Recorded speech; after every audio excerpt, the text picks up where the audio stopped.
الله وبركاته. نحمده ونصلي على رسوله الكريم أما بعد. أعوذ بالله من الشيطان الرجيم. بسم الله الرحمن الرحيم. ألف لام ميم غلبت الروم في أدنى الأرض وهم من بعد غلبهم سيغلبون. صدق اللہ العظیم. ملک میں بابری مسجد کے فیصلے کے بعد گیان واپی مسجد کے فیصلے پر علاقائی سطح پر عدالت نے مسجد کے تہخانے میں پوجا پاٹ کرنے کی اجازت دے دی. اس موقع پر جو مختلف جذبات ایمان والوں کے دل میں ہونے چاہیے، باغیرت باحمیت لوگوں کے دل میں ہونے چاہیے، واقعی وہ سب قابل احترام ہیں اور وہ سب ایمان کا تقاضا ہے. سب سے پہلی بات جو ہمارے ذہن میں رہنا چاہیے کہ اس کائنات کے پیدا کرنے والے بھی اللہ ہی ہیں اور چلانے والے بھی اللہ ہی ہیں. خلاق عالم بھی وہی ہے، مدبر کائنات بھی وہی ہے. قل اللہم مالک الملک تؤتی الملک من تشاء وتنزع الملک ممن تشاء وتعز من تشاء وتذل من تشاء. عروج و زوال لگا ہوا ہے اور اس سے کوئی انکار نہیں ہے کہ ملک کا اپنے آپ کو اکثریت میں سمجھنے والا طبقہ اس طرح کی زیادتیاں، عدالتوں کا رخ تک وہ ان کے حوالے ہو چکا ہے. لیکن ہر زوال کے بعد عروج ہے. تاریخ کے واقعات، الف لام میم غلبت الروم فی ادنى الارض وهم من بعد غلبهم سيغلبون. حضرت نبی پاک صلی اللہ علیہ وسلم جب مکہ میں تھے تو اللہ کے ماننے والے، حضرت عیسیٰ علیہ السلام کے ماننے والے عیسائیوں اور رومیوں کو شکست ہو گئی. ایران اور مشرک اور آگ کے پجاریوں کی فتح ہو گئی. مسلمانوں پر ایک دباؤ بن گیا، زمین تنگ ہو گئی. قرآن نے کہا کہ دوبارہ عیسائیوں، خدا پرستوں، نبوت کے ماننے والوں کو دوبارہ اللہ تعالی غلبہ عطا کرے گا اور ایران اور آگ کے پجاری مشرک ہار مان جائیں گے. تاریخ کا دوسرا واقعہ انتہائی ظلم کا، تاتاریوں نے اینٹ سے اینٹ بجا دی، مسلمانوں پر زیادتی کی. دریائے دجلہ خون سے رنگ بدل گیا. اللہ تبارک و تعالی نے کچھ اسباب کے تحت پھر کایا پلٹی اور پھر مسلمانوں کو غلبہ دیا اور تاتاری قوم ہی اسلام کی داعی بن گئی. دوسری بات میرے عزیزو، ایسے موقع پر جو بہت زیادہ توجہ دینے کی ہے، حضرت عمر بن عبدالعزیز فرماتے ہیں اپنی فوج کو لکھے جانے والے خطوط میں کہ لوگوں، دشمن سے زیادہ تمہارے گناہوں کا ڈر ہے، دشمن سے زیادہ تمہارے گناہوں کا ڈر ہے۔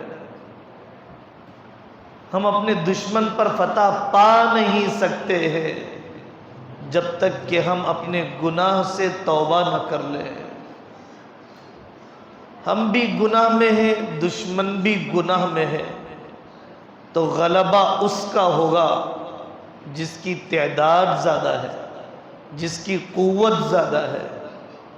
اور اگر ہم نے گناہوں سے توبہ کر لی تو پھر سبب کا سبب سے مقابلہ نہیں ہوگا، بلکہ ان کے اسباب کا ہمارے مسبب الاسباب سے مقابلہ ہوگا۔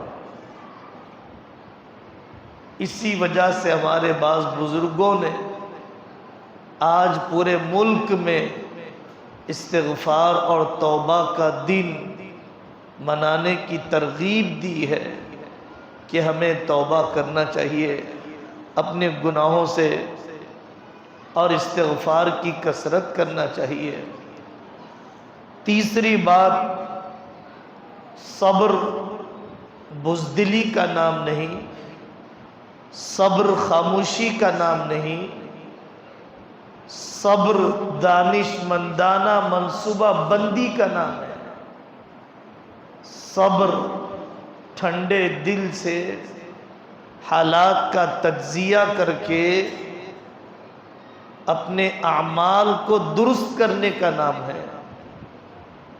صبر مرعوبیت کا نام نہیں، صبر ذلت آمیز شکست کو قبول کرنے کا نام نہیں۔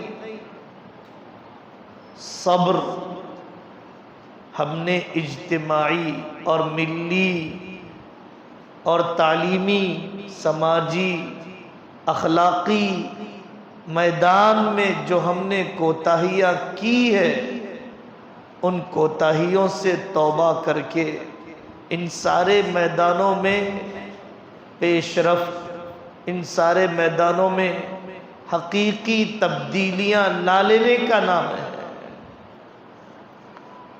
صبر کے نام پر بے عمل نہ بن جائیے، صبر کے نام پر بے کردار نہ بن جائیے، صبر کے نام پر عقل و ذہن کی صلاحیتوں کو معوف اور اپنی قوت عمل کو مفلوج نہ کر دیجیے۔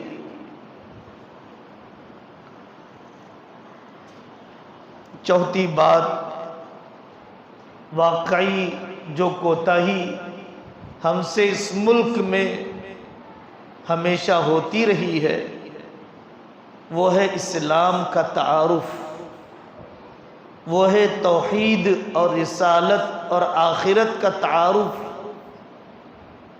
اس کے لیے کوئی اسٹیج کی ضرورت نہیں، کوئی مذہبی دن یا مذہبی جگہ پر غیر مسلموں کو جمع کرنے کی ضرورت نہیں، بلکہ آپ کے ساتھ جو ٹیچر ہیں، جو وارڈن ہیں، جو ملازم ہیں، جو خادمہ ہیں، جو دوست ہیں، جو کلیگ ہیں، جو کلاس میٹ ہیں، ان دوستوں کو اسلام سے متعارف کیجیے۔ اذان میں کیا کہا جاتا ہے؟ نماز میں کیا پڑھا جاتا ہے؟ پردے کا کیا مطلب ہے؟ قرآن میں کیا ہے؟ تاریخ کی سچائیاں، حضرت نبی پاک صلی اللہ علیہ وسلم کی زندگی، ہم نے بہت کوتاہی کی، بڑا ظلم کیا، اپنے ساتھ سالہ سال سے رہنے والی اقوام کو اسلام کا تعارف کرانے میں اپنے اس جرم سے توبہ کی ضرورت ہے، اور اس سلسلے میں پوری درد مندی کے ساتھ، پوری جرأت اور حکمت کے ساتھ اپنے ساتھ رہنے والے غیر مسلم بھائیوں کو صبر و تحمل، نفرت کا جواب محبت سے دیتے ہوئے اسلام کی خوبیاں، اسلام کی اچھائیاں ان کو بتانے کی ضرورت ہے۔ اس وقت اپنی گھر کی تعلیم میں اپنے بچوں کے سامنے حکایات صحابہ میں صحابہ کی اسلام پر استقامت کے واقعات، مصائب الصحابہ، صحابہ کے ابتدائی دور میں مشقتوں کے جھیلنے کے واقعات۔ پہلے زمانے میں گھر کی عورتیں علامہ واقدی کی فتوح الشام اور ایک بزرگ کی صمصام الاسلام یہ کتابیں پڑھا کرتی تھیں، جن کتابوں کے اندر بزرگوں نے صحابہ کے اللہ کے راستے کی قربانیوں کو ذکر کیا ہے، ان کی اسلام پر استقامت کے لیے جان و مال کی قربانی کے واقعات کا ذکر کیا ہے۔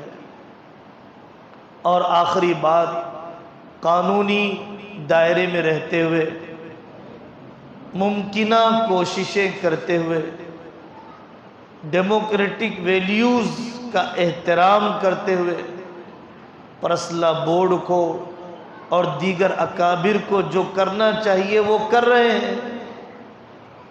واٹس ایپ پر ہمیشہ اس قسم کے میسیجز، قائدین کیا کر رہے ہیں، ہمارے لیڈرز کیا کر رہے ہیں۔ بھائی آپ نے کیا کیا سوائے ڈاؤن لوڈ، شیئر اور فارورڈ کرنے کے؟ اور کیا کیا؟ آپ نے کس تنظیم سے وفاداری کی؟ آپ کس اللہ والے کے متبع ہیں؟ آپ کس مشن کا حصہ ہیں؟ صرف قائدین کو طعنہ دینے سے یا قائدین پر سارے جرائم کا ٹوکرا ڈال دینے سے کیا ہماری ذمہ داری ختم ہو جائے گی؟